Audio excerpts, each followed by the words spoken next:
Engraçado não é ridículo. Engraçado não é o piadista, até pode ser. Uma pessoa engraçada é aquela que nos faz bem.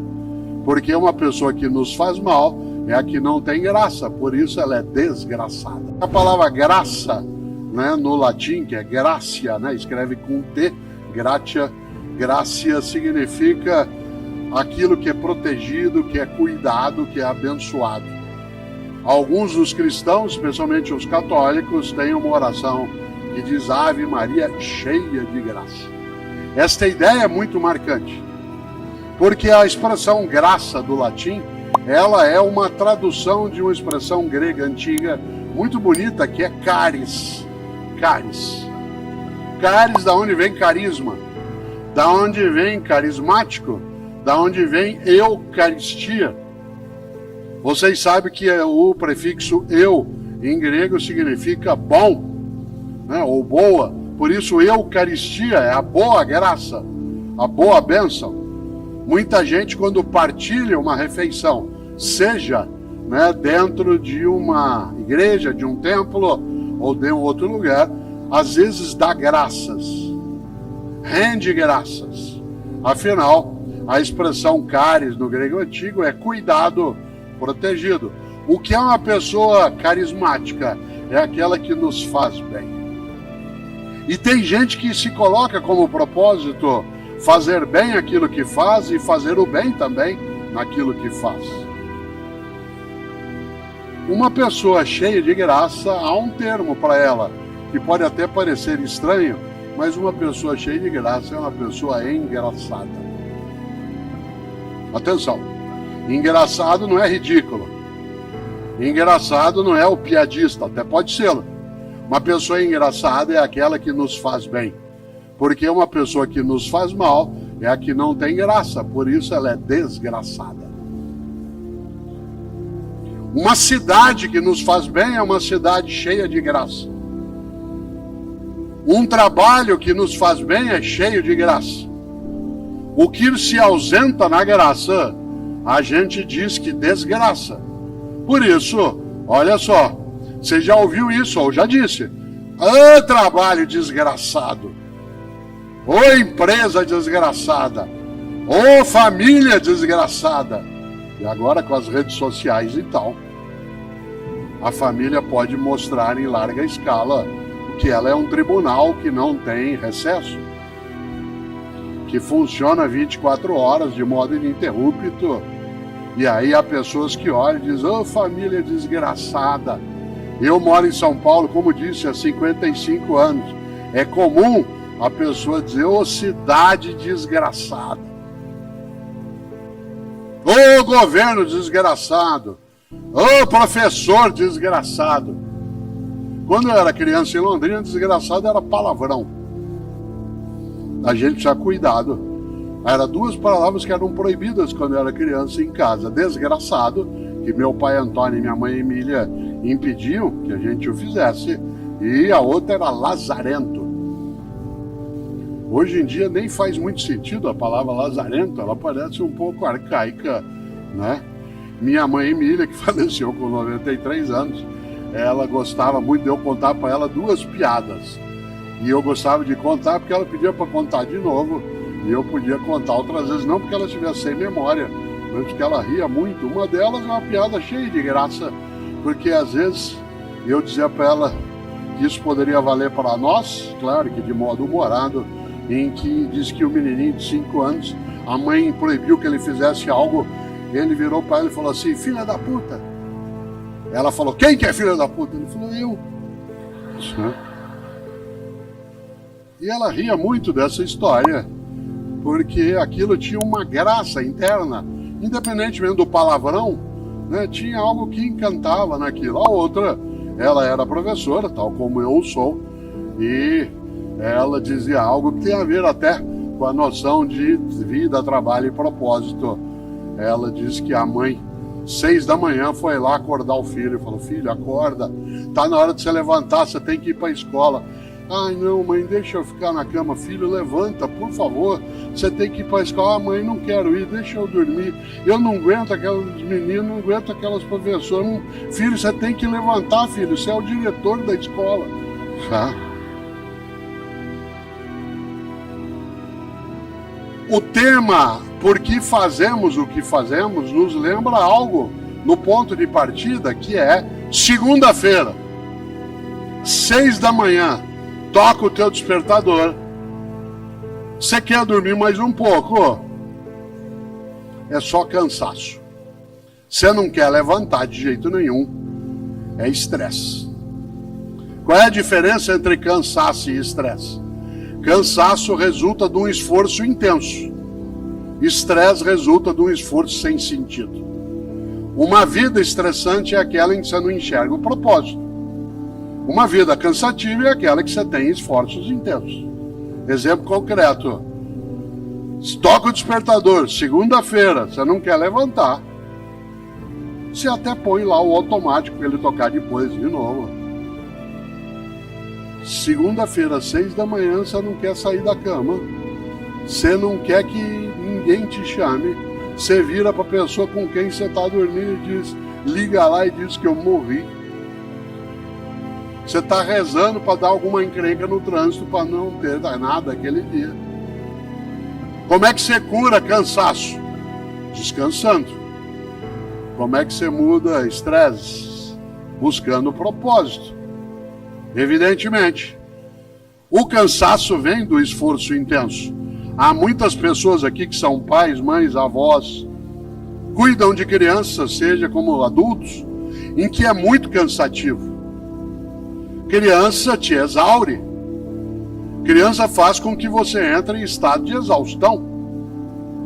Quantas pessoas aqui que são pais ou mães de crianças pequenas, né, não veem a hora delas crescerem sem saber que fica pior?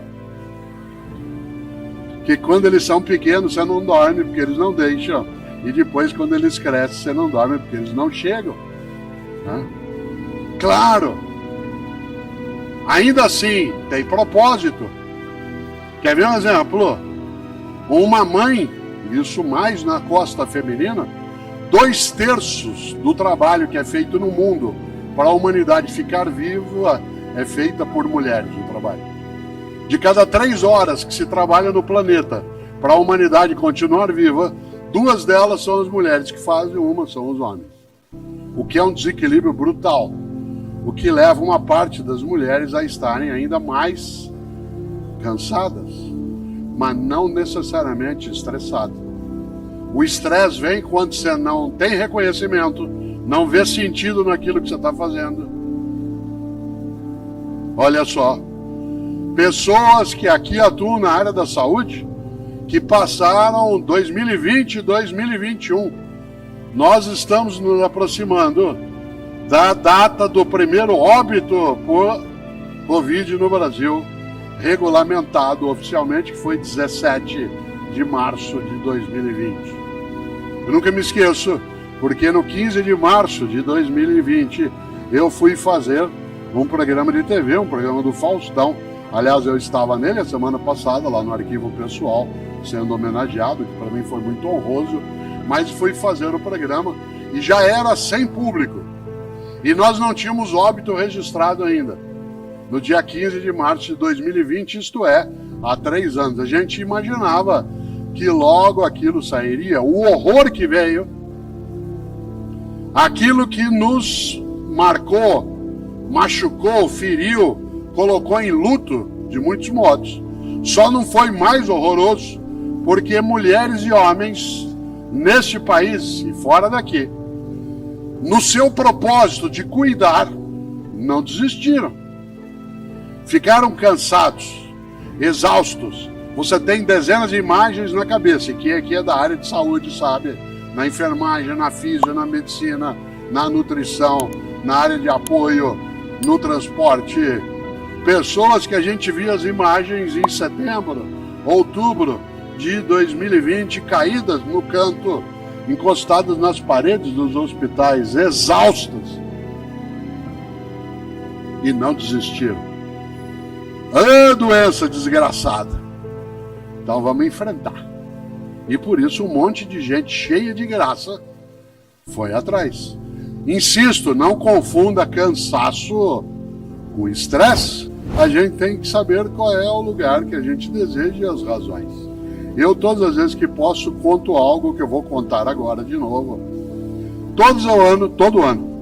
Eu fiz isso agora dia 30 de dezembro. Todo ano eu chego, isso aparece até no outro livro, eu chego num determinado momento que eu estou quieto, sem ninguém perto, sem que a Cláudia esteja próxima de mim, para eu poder ter um pouco de quietude, né? E aquilo é uma coisa muito privada. E eu pego uma folha de papel, dobro em duas, só para fazer uma risca no meio, e deste lado da folha de papel eu escrevo por causa de. E desse outro lado da folha eu escrevo apesar de. Aqui nesse lado é por causa de, deste outro lado é apesar de.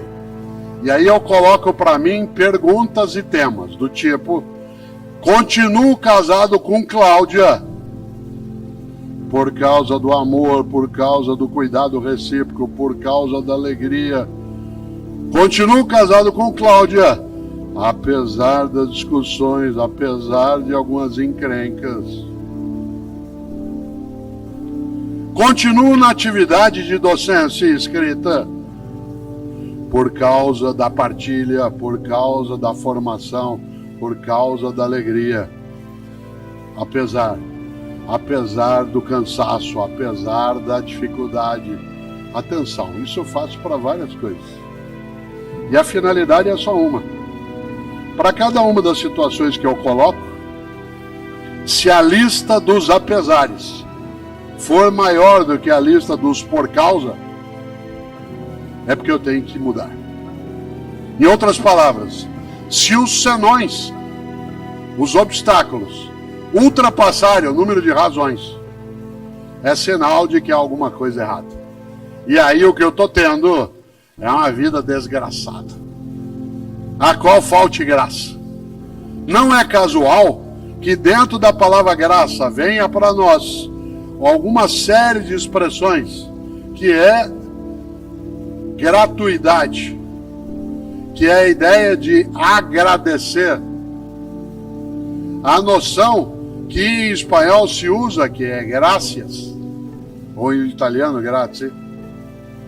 Aliás, quando você faz algo para alguém, a depender do idioma se diz gracias.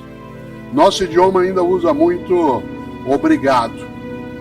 Obrigado, embora seja forte como respeito, carrega nele uma tarefa, que é eu te devolvo. Por isso, quando alguém diz obrigado, você, para impedir que ele queira devolver, diz de nada. Tem gente que transfere a dívida, terceiriza. Você faz algo, ela diz, Deus lhe pague. Fica mais fácil.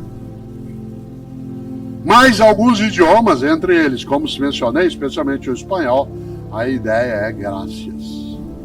Por isso, para mim é imensamente gratificante, isto é, cheio de graça.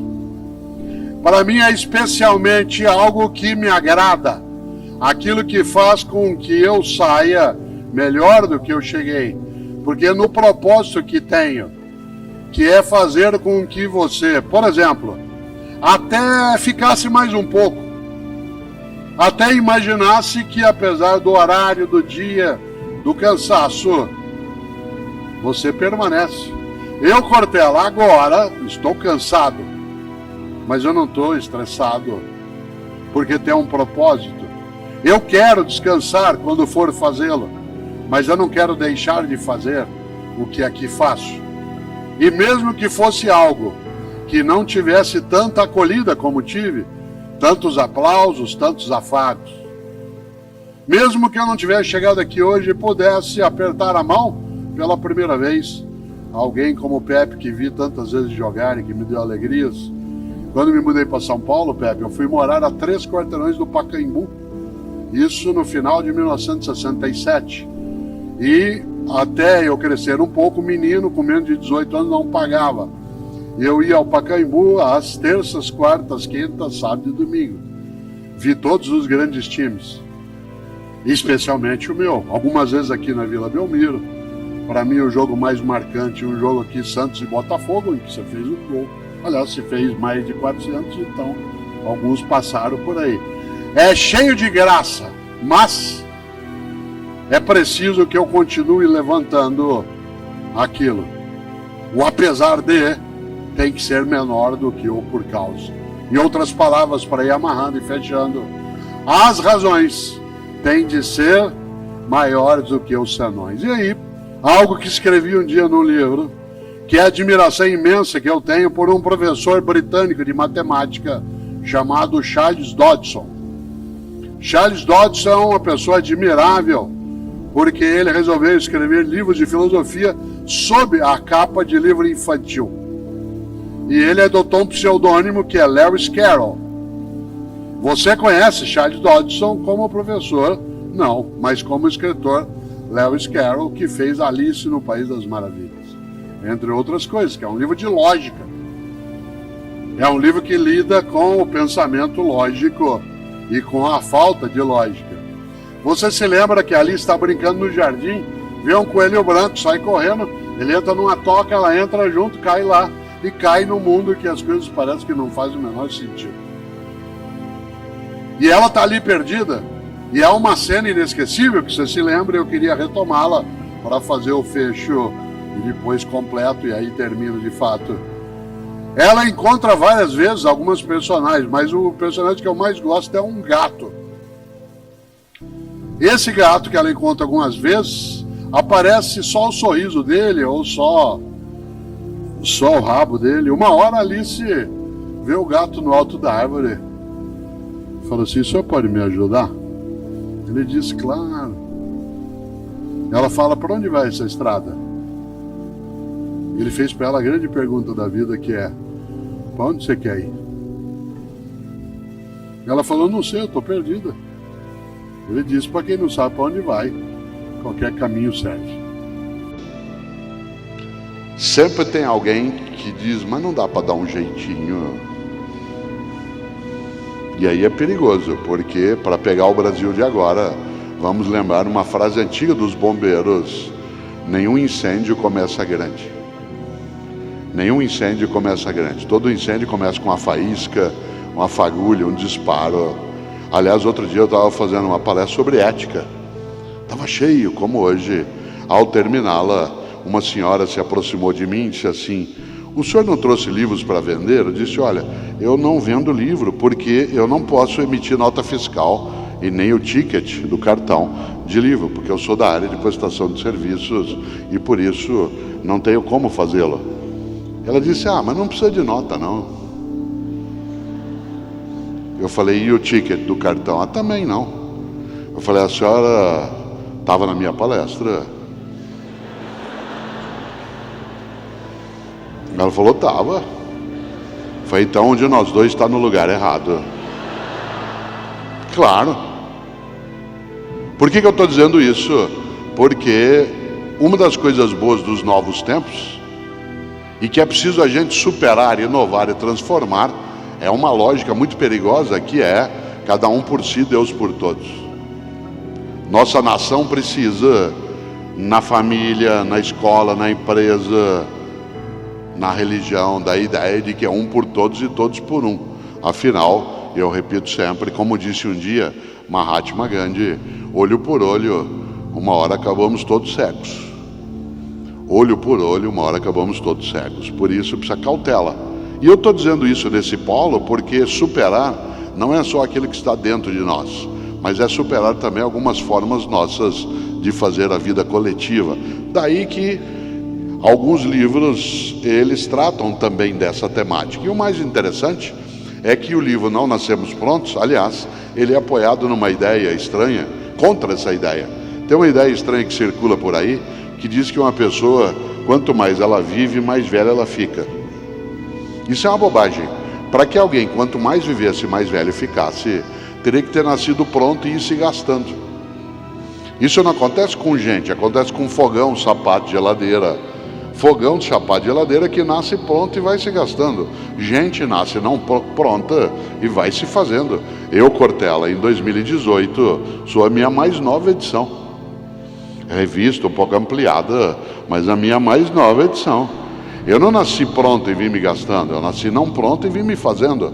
Em 2018 eu sou um novo Cortella, não sou inédito.